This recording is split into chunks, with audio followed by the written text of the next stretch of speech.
Speaking of a game that kind of a surprisingly, not necessarily easy victory, but just a surprising score, were you surprised that Gate City, a 47-6 winner over David Crockett?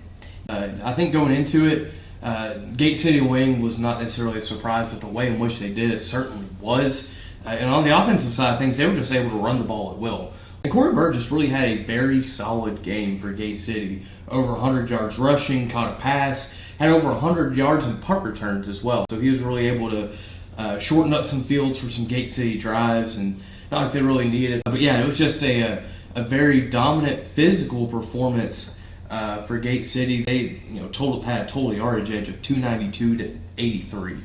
So it was big for Gate City to get that win, first ever meeting between those two schools. And personally, I'm all about it. Speaking of scores that surprised me, Jeff, you went to Jefferson County, and my gosh, I mean, the ninth-ranked Science Hill falls hard to the Patriots. Yeah, it was 31-0 at halftime, ended up 31-6, Jefferson County favor.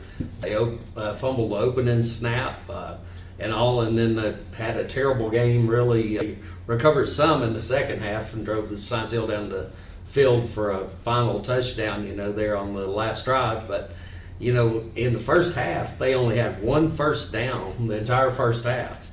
And that being said, Science Hill beat themselves a lot because they held Jefferson County at 68 rushing yards. And then Ian Mathis, to start the second half, he recovers like an onside kick. But Science Hill just never could really get anything going much against Jefferson County. But overall, I mean, Jefferson County just dominated that game. Mason Henderson, the quarterback, he had a really terrific game. And then Sean Jackson, their receiver, made some spectacular catches. Huge win, though, for Jefferson County and head coach Spencer Riley. Hard to believe it's the first time since 2004 that Science Hill has lost there.